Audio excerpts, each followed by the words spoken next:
جماعت کا لبادہ اوڑھ لیا ہے سنی اتحاد کونسل کے نام سے. ان کا جو مقصد ہے وہ جسے ہم فسطائیت کہتے ہیں یا فاشزم کہتے ہیں, اسی کی بنیاد پر یہ چلتے ہیں کہ صرف ان کو اقتدار چاہیے. جمہوریت ان کے لیے صرف اقتدار کی ایک سیڑھی ہے جس کے ذریعے وہ پہنچ سکتے ہیں. جو پاکستان کے عوام کی منشا شامل کرنا ہے وہ کہیں سے بھی ان کا مقصد نہیں ہے.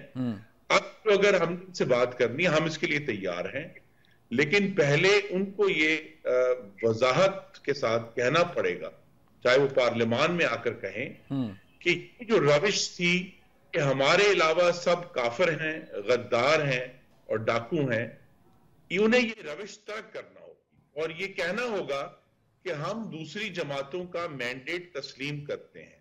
ان کو پاکستان کے عوام نے 30% ووٹ دیے ہیں لیکن 70% ووٹ ان کے خلاف بھی پڑے ہیں. تو ان کو جہاں وہ اپنے 30% کے اوپر ضرور شادیانے بجائیں, لیکن انہیں یہ اعتراف کرنا ہوگا کہ 70% لوگوں نے ان کے خلاف بھی ووٹ دیا ہے, وہ بھی پاکستانی ہیں اور ان کی رائے بھی اتنی ہی محترم ہے جتنی ان کی.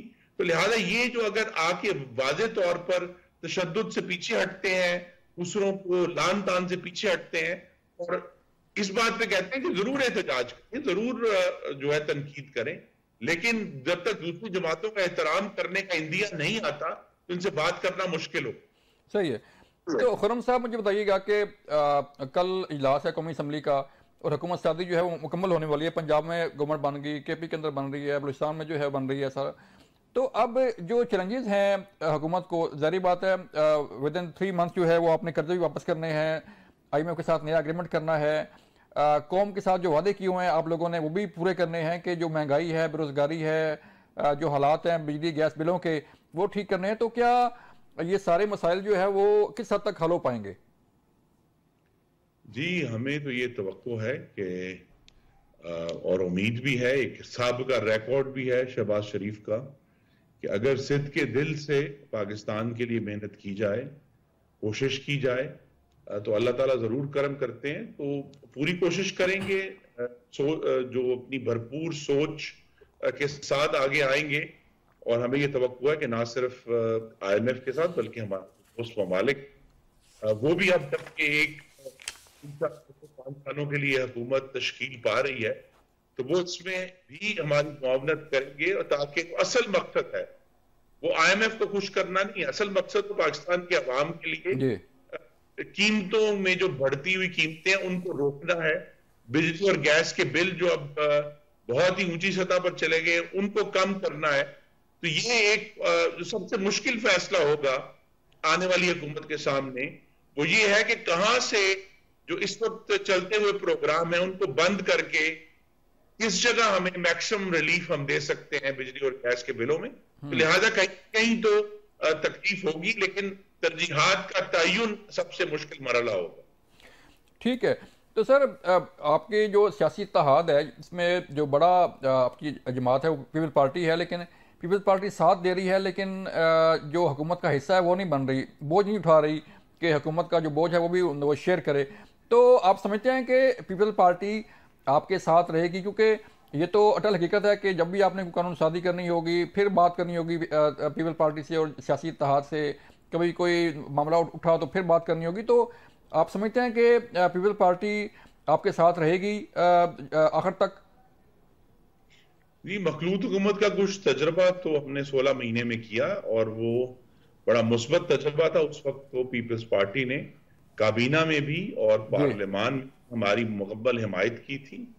آنے والے دنوں میں پاکستان کے دوسرے لوگوں کی طرح میرا یہ قیاس ہے, اب یہ میری ذاتی رائے ہے کہ پاکستان پیپلز پارٹی بھی پاکستان کی معیشت کو بڑی گہری نظر سے دیکھیں گے. اگر انہیں یہ محسوس ہوا کہ شہباز شریف کی قیادت میں جو حکومت ہے وہ کامیاب ہو رہی ہے اور سٹیبلٹی آ رہی ہے تو پھر تو وہ کچھ عرصے بعد حکومت میں حصہ اپنا لیں گے اور حصہ بھی بنیں گے. لیکن اگر خدا نہ خواستہ کوئی منفی رجحانات ہوئے تو پھر ظاہر ہے کہیں سے بھی ایک چیلنج حکومت پا سکتا ہے. تو لہذا یہ جو آنے والا معاشی استحکام ہے اس کا ایک بہت بڑا مضمرات اس کے جو ہوں گے ان میں سے ایک یہ بھی ہوگا کہ پاکستان میں اسٹیبلٹی قائم رہتی ہے نہیں رہتی. اگر معاشی استحکام آیا تو آپ دیکھیں گے کہ سیاسی استحکام بھی وقت کے ساتھ آنا شروع ہو جائے. تو سر ایک اور بڑی اہم جماعت ہے آپ کے ساتھ جس کا نام ایم کیو ایم ہے. ایم کیو ایم کے ساتھ آپ کی بات چیت بھی چل رہی ہے, پہلے بھی چلی, لیکن معاملہ جو ہے وہ سلجھایا نہیں جا رہا, اور دوسری طرف جو ہے وہ گورنر سندھ کا معاملہ جو ہے ابھی تک لٹکا ہوا ہے. تو آپ کیا سمجھتے ہیں کہ ایم کیو ایم جو ہے وہ آپ کے ساتھ کھڑی ہوگی یا اس کے ساتھ معاملات جو ہے سیٹل ہو جائیں گے؟ جی ہمیں پوری توقع ہے انشاءاللہ کہ ایم کیو ایم کے جو ہمارے بھائی ہیں اور اراکین ہیں وہ ہمارا ساتھ دیں گے. یہ جو سیاسی جماعتوں کی آپس میں گفتگو ہے یہ بلوچ صاحب آخری منٹ تک جاتی ہے, لیکن آپ دیکھیں گے کہ جیسے جیسے وقت قریب آئے گا معاملات حل ہوتے ہوئے نظر آئیں گے انشاءاللہ. کیونکہ وہ کبھی مصطفیٰ کمال کی آڈیو لیک ہو رہی ہے, کبھی گورنر سندھ کی آڈیو لیک ہو رہی ہے, تو دراڑ تو ہے نا سر, تحفظات تو ہے نا.